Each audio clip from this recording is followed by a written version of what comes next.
Nickel. Euh, je te rappelle juste qu'on avait vu un petit peu tout ce qui était vocabulaire du théâtre. Est-ce que tu as eu l'occasion de l'apprendre? Avec ce que m'avait donné mon prof, oui. Comment? Oui, à peu près. À peu près. Ok, nickel. Est-ce que tu te souviens à peu près de l'histoire du théâtre, donc du 17e au 20e siècle? Ouais. Ok, nickel. Alors, on va pouvoir faire des exercices. Donc, voici une espèce d'évaluation, bien évidemment, c'est pas noté. Enfin, si je peux mettre une note, ça te fait plaisir. Néanmoins, on va faire ça. Alors, on va commencer tout simplement par la première partie. Il y a un petit texte, enfin une petite citation, et il faudra ensuite venir compléter la phrase en suspens. Donc, grâce au vocabulaire du théâtre que l'on a vu et grâce à l'histoire du théâtre. Donc voilà, Ok. ici, pourtant, quand nous parlons de théâtre, c'est à quelque chose d'autre que nous pensons, le rideau rouge, les projecteurs, etc. Et là, on va tout simplement te demander de compléter avec ce que représente le théâtre pour toi.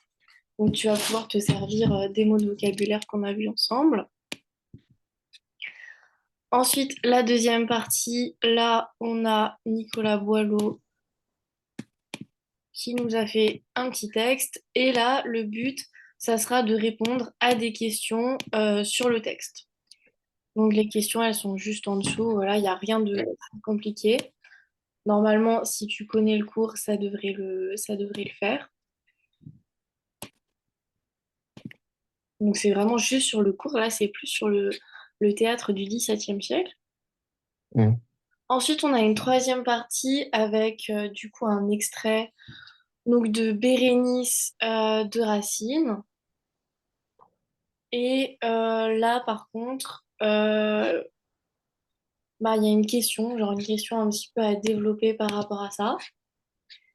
Et ensuite, il y a une quatrième partie. Donc cette quatrième partie, c'est un texte de Victor Hugo sur le théâtre, du coup, si t'as bien appris. Comment? Victor Hugo, c'est quel siècle à peu près? 17e. 19e. Donc là, il faudra faire appel à tes connaissances, du coup, sur le théâtre du 19e siècle. Et pareil, il y a une petite question à développer. Donc je te laisse faire les exercices les uns après les autres. Et dès que tu as fini un exercice, on fait la correction ensemble. Enfin, on en discute un petit peu ensemble, d'accord? Ok.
C'est grave si on n'a pas beaucoup d'idées ou pas? Comment? C'est grave si on n'a pas beaucoup d'idées pour la phrase? Non, c'est pas du tout grave. Bah, l'essentiel, c'est pas forcément personnellement ce que ça t'inspire, enfin si, mais plus que tu essayes un petit peu de replacer le vocabulaire du théâtre, etc. Est-ce que tu as fini d'ailleurs? Oui. Ok. Alors, dis-moi.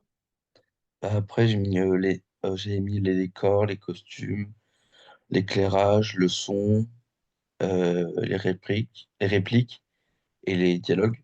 C'est tout ce que j'avais mis. Bon, ben, c'est très bien. Oui, c'est ça. Finalement, il fallait replacer quelques mots de vocabulaire par rapport au théâtre. Ici, il y avait comme exemple les projecteurs, les rideaux rouges. Ça aurait pu être tout l'espace scénique, comme tu l'as dit, le son, les décors, les costumes, etc. Jeu d'acteurs. Oui, ben, c'est très bien, ça suffit. Était attendu. Ici, il fallait juste faire une énumération de termes appartenant au domaine du théâtre, que ce soit le bâtiment qu'on connaît, donc avec la scène et les décors, ou alors le théâtre autour des jeux d'acteurs, de certaines situations, etc. Donc oui, c'est très bien. Du coup, alors,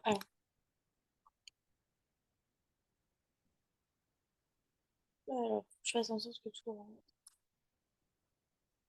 Hop, nickel. Voilà, là tout rentre. Donc ici, il y a un texte donc autour du théâtre. Enfin, c'est pas du théâtre, c'est autour du théâtre. Et Nicolas Polo, du coup, théorise quelque chose et il faudra essayer de voir un petit peu l'histoire du théâtre. Déjà, ici, il y a un élément qui peut t'aider, c'est la date. Voilà, donc c'est l'art poétique écrit en 1670. Du coup, on est au XVIIe siècle. Donc là, tu sais déjà normalement où est-ce qu'il faudra un petit peu cibler tes connaissances.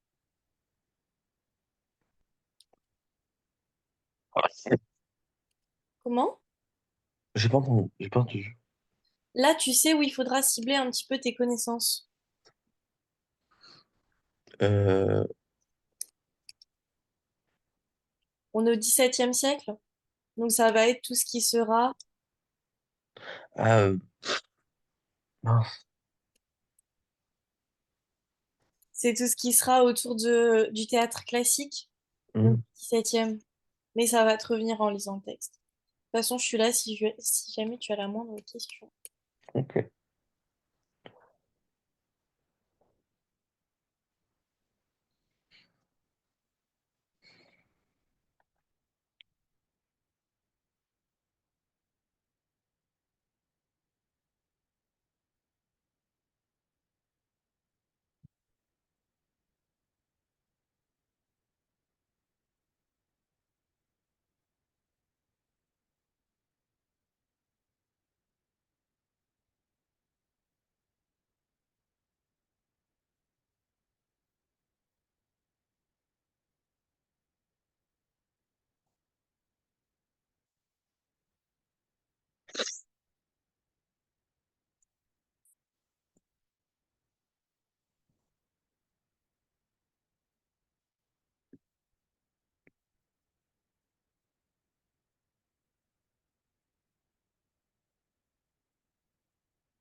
Dix.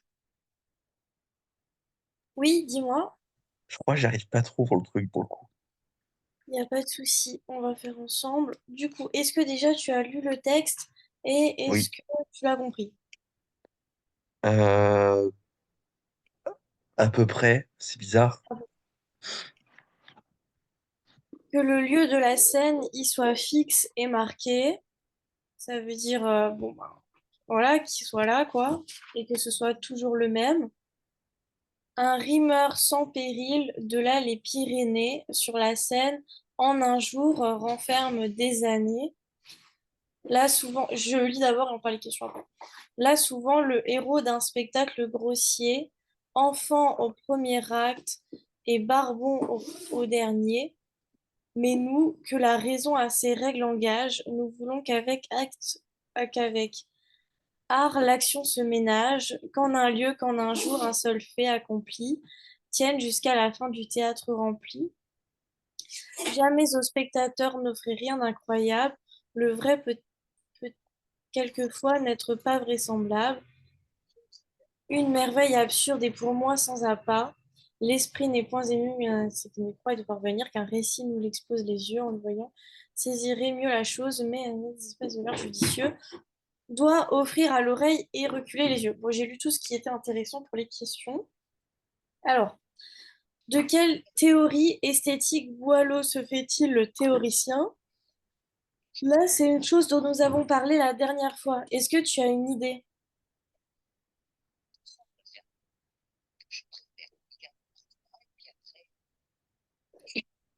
Au XVIIe siècle, on est sur quel type de théâtre? Quel est Je le... dirais classique. Ouais, le théâtre classique. Et du coup, le nom du mouvement, le nom de la théorie esthétique, c'est le classicisme, tout simplement. Donc, théâtre classique. Donc, il nous parle du classicisme, Boileau. De quel genre littéraire est-il question dans ce passage? Ça, c'est facile. Hmm, De quoi on parle? bah, on parle. Du genre Hmm, littéraire. C'est genre roman, poésie, etc. bah, là, on dirait plutôt je sais pas, on dirait une sorte de poésie à moitié bizarre. Ouais, on dirait une poésie, mais il parle du théâtre, tout simplement. Son texte, il parle du théâtre. Quel est... non. Expliquer que le lieu de la scène y soit fixe et marqué. À quoi ça te fait penser par rapport à ce qu'on a vu? Euh, Là, il est en train de dire que la scène est délimitée, elle est délimitée clairement. C'est un espace identifié, ok, marqué. Et fixe, ça veut dire qu'elle ne changera pas au cours du spectacle.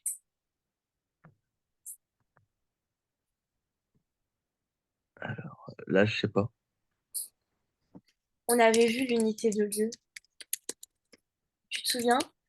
On avait Oui. vu les trois unités. On avait vu l'unité de temps, l'unité de lieu et l'unité d'action. L'unité de temps, c'est l'action doit se dérouler en une seule journée.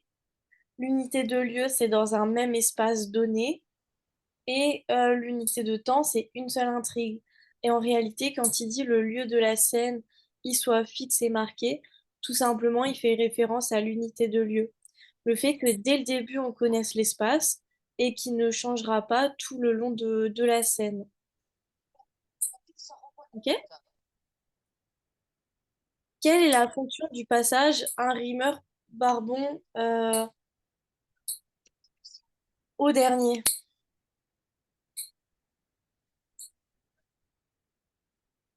Quelles sont les marques de la désapprobation? Là, il fallait reprendre toute la phrase, il y a des trois petits points. Il faut tout reprendre. Alors, le barbon.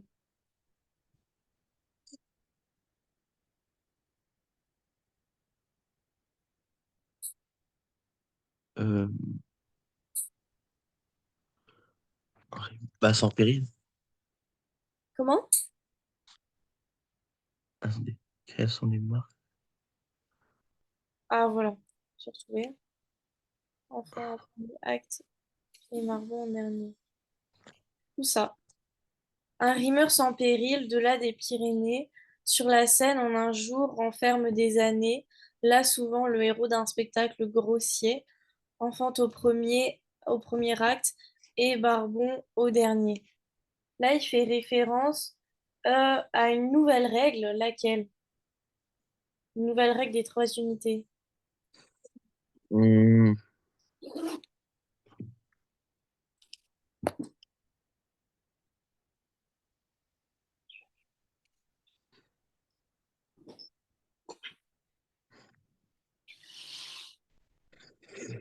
je sais pas.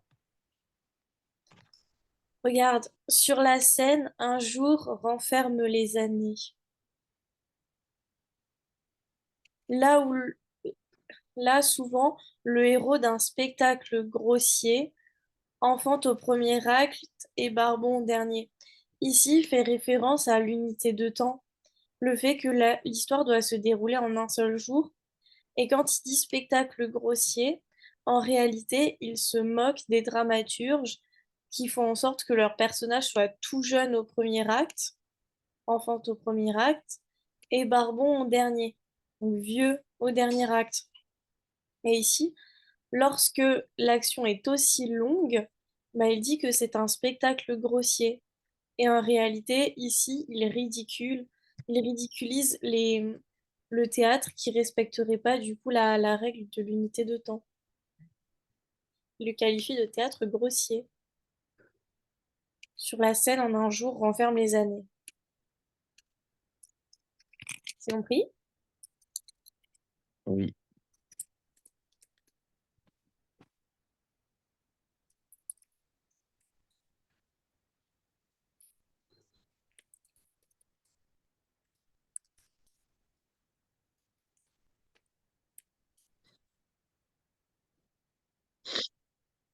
Quel est le connecteur et le pronom qui annonce le passage au point de vue opposé?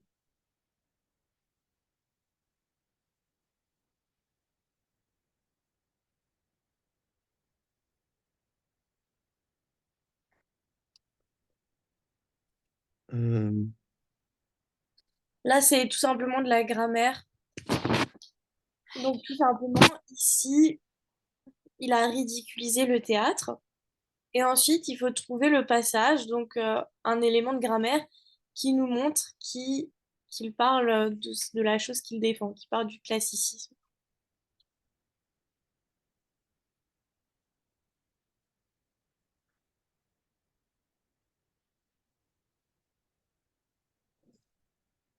hmm.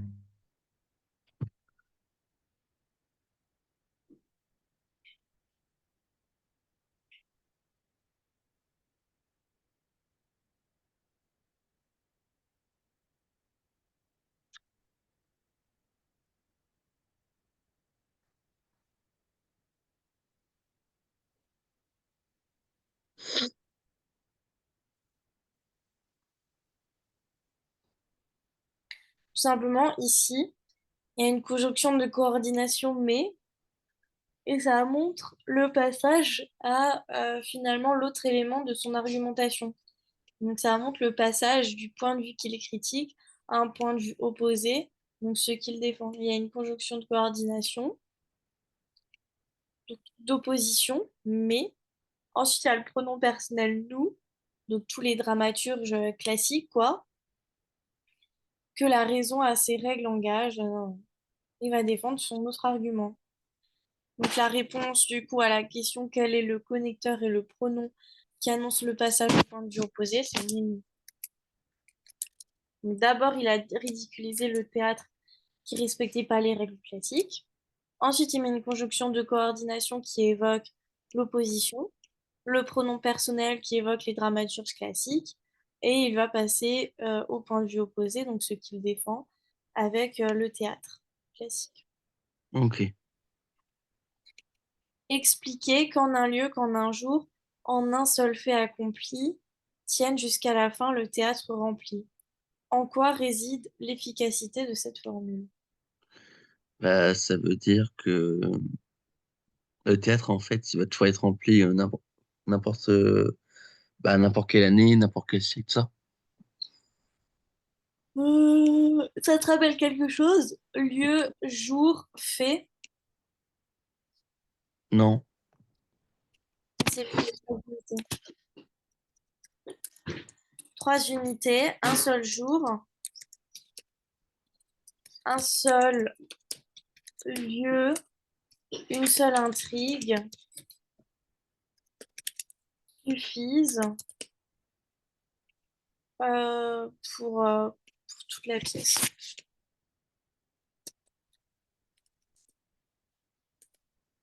Ok?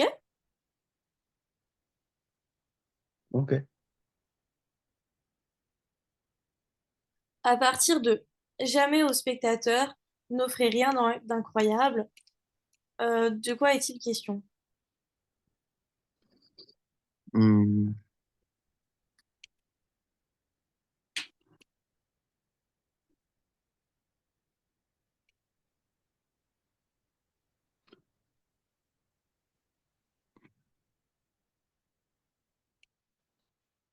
alors là, je sais pas.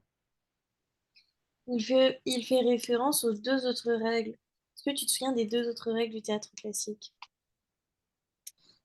Hmm,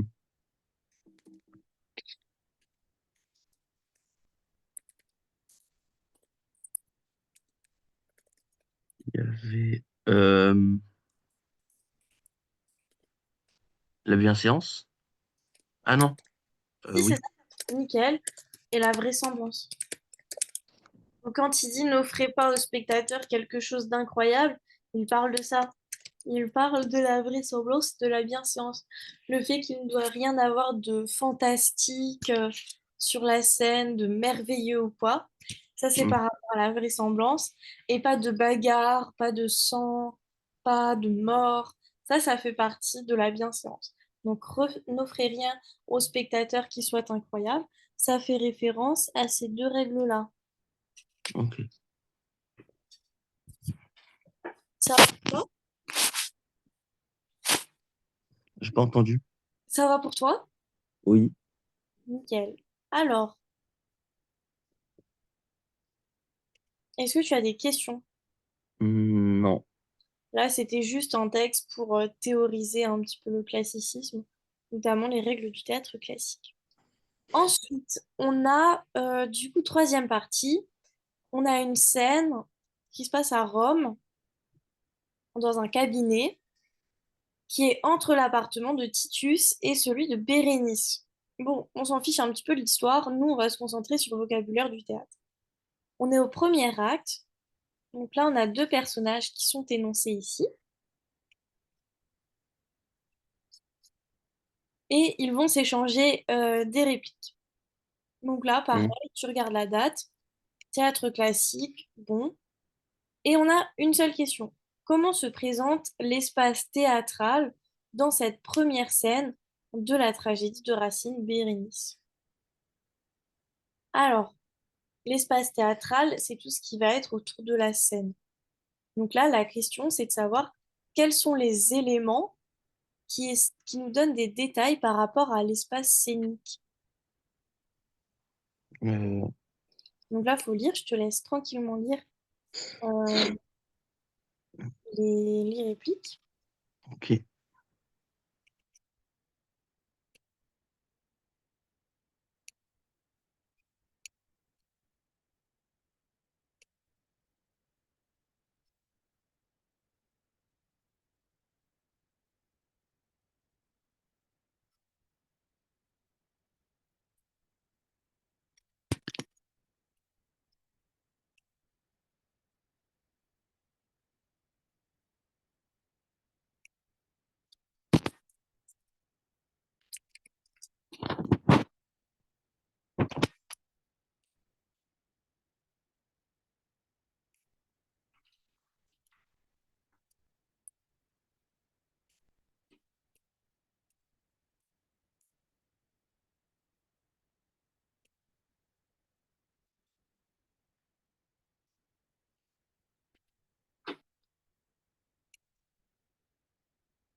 c'est normal que les S, ils sont bizarres. Oui, c'est normal. D'accord. C'est parce qu'en fait, c'était tout simplement une œuvre libre de droit et c'était écrit de cette façon-là. Donc, pour que ce soit, enfin, c'était la police du truc. Et après, j'ai converti en Word et ça m'a Ok, laissé le reste comme ça. d'accord. Mais normalement, ça devrait pas gêner ta lecture. Ok.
J'ai fini de lire. Alors, dis-moi, quels sont les éléments que tu as trouvés? Bah déjà, le cabinet, Ouais, nickel.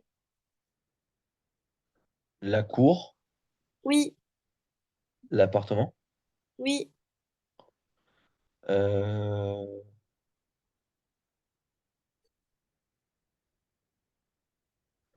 alors, je sais pas si c'est vraiment un endroit, mais l'Orient. oui, très bien. Et c'est tout ce que j'ai trouvé. Ben, c'est ça. En fait, il fallait relever tout ce qui nous décrit un petit peu l'espace scénique. Donc, tout ce qui fait référence à des lieux qui nous donnent un petit peu des indications sur le décor. Donc, la pompe de ces lieux, ce cabinet, cette porte, cette autre, l'Orient, sa cour, son appartement, celui de la reine, etc. Donc, l'espace scénique, du coup, après, tu pouvais faire une petite description. Il est à la fois présenté comme un lieu majestueux, voire impressionnant, donc au vers 1, 2, 3. Et c'est aussi un lieu de passage. On s'y arrête euh, au vers 1, on en repart au vers 9, 17. C'est un lieu assez secret. C'est un lieu aussi intermédiaire, donc entre deux pièces. Bon, voilà. En tout cas, on pouvait avoir une idée du décor en fonction de tous ces éléments-là. Nickel. Ensuite, il y a un dernier texte. Là, il faudra juste le lire et du coup répondre à la petite question qui est posée juste en dessous. Alors, je vais voir.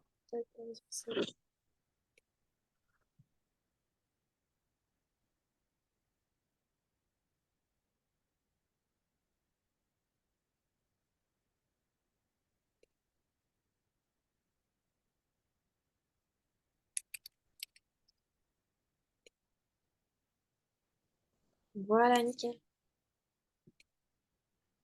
D'accord.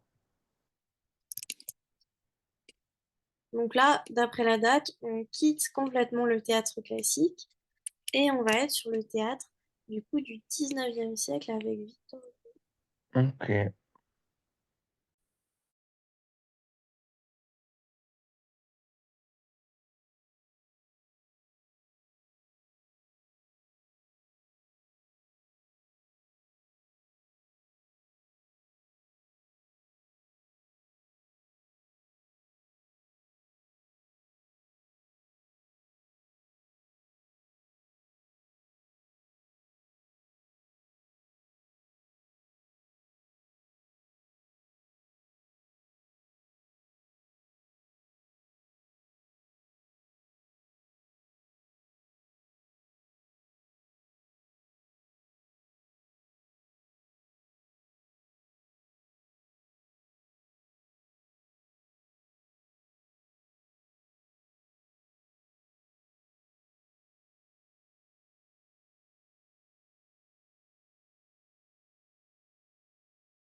C'est bon, j'ai fini de dire.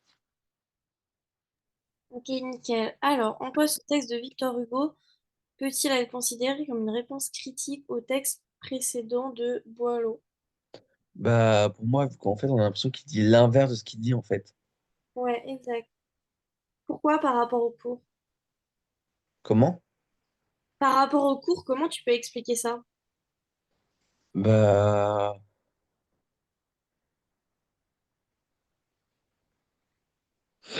hmm,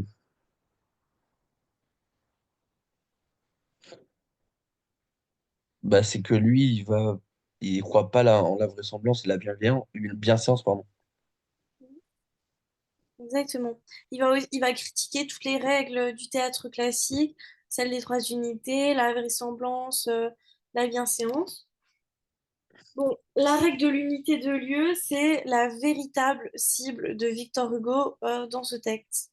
Il va s'attarder sur sa faiblesse, à savoir son invraisemblance, le fait que ce soit irréalisable en quelque sorte. D'accord. Paradoxe. Bon, oui, c'est ça, il va parler un petit peu de tout ça. Il va parler finalement. du théâtre classique en général, il va totalement s'opposer à Nicolas Boileau. Bon, il va parler avec pas mal d'ironie, etc. Mais sa vraie cible, en effet, ce sera tout ce qui va être autour des règles du théâtre classique. Ok, Donc, il va poser une série d'interrogations rhétoriques, donc qui force le trait assez ridicule, finalement, des règles trop strictes du théâtre classique. d'accord. Est-ce que c'est compris? Oui, Nickel. Alors, je te conseille de revoir un petit peu tout le vocabulaire qu'on a vu ensemble. Et une fois que c'est bien su, d'essayer de refaire toutes les questions. Et tu verras que ce sera beaucoup plus facile. En tout cas, que tu seras plus à l'aise. ok. Sur ce, je te souhaite une très belle journée. Merci. Au revoir. Au revoir.